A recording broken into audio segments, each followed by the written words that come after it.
The Bransians of Cluster B43 are a species known for the beauty of their culture. Bransian works are considered sublime by every art critic who contemplates them for the first time. The cultural influence of the Bransian Empire is vast, despite not being a warlike civilization, and their skill in oratory is regarded as the most prestigious among all species capable of understanding chemical language. Those who cannot comprehend conversation through hormones and chemical compounds will at least exclaim, "It smells so good," when attending a Bransian poetry recital. And this is strange, since civilizations ruled by totalitarian governments are usually so focused on control, efficiency, and praise for their rulers that they pay little attention to their own cultural development. From the moment it is an egg freshly laid by a queen, an ordinary Bransian already has a name and a predetermined occupation. The egg is constantly injected with substances that prepare it epigenetically for its future duties. In their larval stage, young Bransians are separated into work groups, where they are constantly sprayed with chemicals that provide them with all the knowledge they will need about the universe, professions, languages, and much more. Just before entering hibernation, a Bransian larva is already capable of speaking at least 10 languages and solving advanced quantum equations. This is something few know, since most only deal with Bransians in their juvenile stage, just when their wings sprout and they travel freely for a few years, enjoying life and the generous monetary allowance granted by the Empire, so they may live as they please. And, well, we all know that much of that money ends up in the bars and casinos that abound throughout the Empire.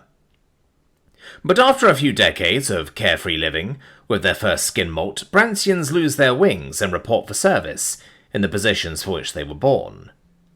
They say the change is magical. Even the most irresponsible and uninterested Bransian is completely transformed the first time they show up to their post, becoming the most responsible and dedicated person they could ever be. Although conspiracy theories abound, talking about brainwashing, possessions, or parasitic infections, the truth is quite simple and has a scientific explanation. Once Bransians have taken their post, they continue performing it until death.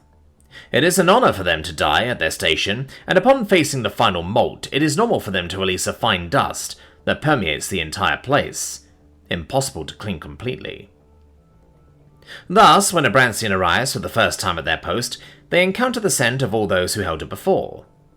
What for others might be an annoying smell of dampness and age, for them is a long letter written by all their predecessors. With the first inhalation, a chef acquires the secret recipes, created by those who came before. An insurance agent recalls the names of all their clients.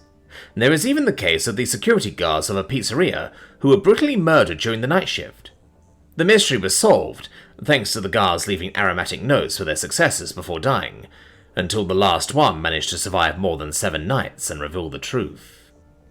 It is also said that in every Bransian combat ship, from small short-range fighters to large destroyers, a message is engraved at every command, operations and combat station. Translated into written language, the message reads something like this. "Hello. I don't know you and you don't know me, but I hope you have a long and productive life like mine. For that reason, I hope that during your watch, the great Bransian Empire never declares war on the humans. If it does, I hope you never face them in combat. If you do, I hope it is never against a Latam fleet, and if it is, I hope that you never hear the words, 'like a piñata,' while they point at your ship. If you ever hear it, flee immediately. Do not wait for a retreat or evacuation order. Eject, or find the nearest escape pod and get out at once." You see, the Latam humans have a tradition in which they make decorated vessels filled with sweets, called piñatas. Then they hand blunt weapons to their young so they can strike them until they break. When they succeed, the children fight savagely to grab as many sweets as possible, all while the adults sing a ritual chant that guides the children into barbarism. And believe me, you will never witness a more violent act than a group of Latam children fighting over the last sweet from a piñata. This remains in the human collective consciousness, and if any of them, regardless of rank, points at a ship and gives the order, "hit it like a piñata," all humans will drop whatever they are doing and unleash all the violence they are capable of upon that target. Therefore, if you hear that word, abandon everything and flee at once. Being marked as a piñata is not something that can be overcome. So, out of respect, never utter the word piñata in the presence of an adult Bransian, unless you want to see them flee in terror. In fact, it is a forbidden word punished with the death penalty if spoken within the territories of the Bransian Empire. Translator's note: Bransians do not refer to themselves with the term Bransian. The true demonym they use is a very faint citrus aroma that evokes a feeling of peace and happiness.